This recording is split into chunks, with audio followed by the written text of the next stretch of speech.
तर अंजली दमानिया मुंढवा जमीन गैरव्यवहार प्रकरणाची आज माहिती घेणार आहेत। माहिती घेण्यासाठी दमानिया आज पुण्याला जातील। जिथे जमीन आहे त्या ठिकाणी दमानिया भेटही देणार आहेत। अंजली दमानिया अधिकाऱ्यांनाही भेटणार असल्याची माहिती आहे।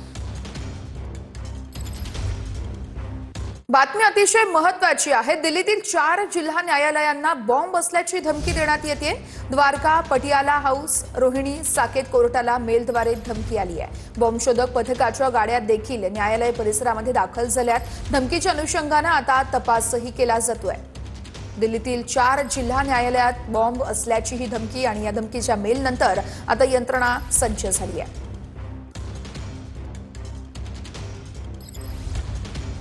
तर दहशतवादी उमरचा नवा व्हिडिओ समोर आलाय। ब्लास्ट करण्यापूर्वी काही तास आधीच उमरने हा व्हिडिओ रेकॉर्ड केल्याची माहिती आहे। व्हिडिओमध्ये उमरकडून आत्मघाती हल्ल्याचं समर्थन करण्यात आलंय।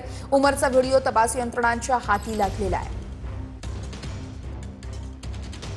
तर छत्तीसगड आंध्र प्रदेश सीमावर्ती भागात पोलिसांनी आणि माओवाद्यांमध्ये चकमक झाली आहे। चकमकीमध्ये 6 माओवाद्यांना कंठस्नान घालण्यात पोलिसांना यश आलंय। माओवादी संघटना सेंट्रल कमिटीचा सदस्य असलेला हिडमा चकमकीत ठार झालेला आहे। माओवाद्यांचे मोठे नेते बैठक घेत असलेल्या ठिकाणी पोलिसांनी हल्ला केला आणि त्यानंतर आता ही चकमक झालेली आहे। ही महत्त्वाची आहे। वांद्रे किल्ल्यावरती झालेल्या दारू पार्टीच्या व्हिडिओनंतर अखिल चित्रे यांच्याकडून फोटो ट्विट करण्यात आलाय। आशिष शेलार उपस्थिती असलेल्या इव्हेंटचा फोटो चित्रे यांनी ट्विट केलेला आहे। 48 तास उलटले तरी कारवाई का नाही हे आता समजलं असं चित्रेंनी म्हटलंय। किल्ले अडवा अड्डे बनवा हे नवं धोरण सांस्कृतिक मंत्रालयाने हाती घेतलं आहे असं वाटतंय असंही चित्रेंनी म्हटलंय। वांद्रे किल्ला दारू पार्टी प्रकरणी चित्रे यांच्याकडून आता शेलार यांचा एक फोटो ट्विट करण्यात आलेला आहे। किल्ले अडवा आणि या ठिकाणी अड्डे बनवा हे नवं धोरण सांस्कृतिक मंत्रालयाने हाती घेतलं आहे असं देखील म्हणत चित्रेंनी हल्लाबोल केलाय। तुळजापूर ड्रग्ज प्रकरणातील विनोद गंगणे भाजपात आलेले आहेत। विनोद गंगणे ड्रग्ज प्रकरणात धाराशिव कारागृहात होते आणि त्यानंतर त्यांचा हा भाजप प्रवेश। 3 महिन्यांपूर्वी गंगणे यांचा जामीन मंजूरही करण्यात आल्याची माहिती मिळते। नगरपालिकेच्या निवडणुकीत भाजपकडून गंगणे हे रिंगणात उतरणार आहेत।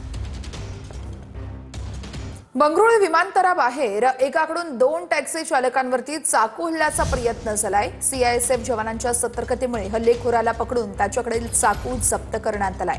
आरोपीसह सर्व संबंधितांना पुढील कारवाईसाठी KIA या पोलिसांच्या ताब्यात देण्यात आलेला आहे। जुन्या वादाचा बदला घेण्यासाठी आरोपीनं हल्ला केल्याची प्राथमिक चौकशीतून माहिती समोर येते। हा संपूर्ण हल्ल्याचा प्रकार विमानतळाबाहेरील सीसीटीव्ही कॅमेऱ्यात कैद झालाय। बघूयात पुढची बातमी। नवाब मलिकांना PMLA कोर्टाचा दिलासा नाहीयेच। मलिक प्रकरणामध्ये 3 वाजता आरोप निश्चित होणार असल्याचं न्यायालयाकडून सांगण्यात येतंय।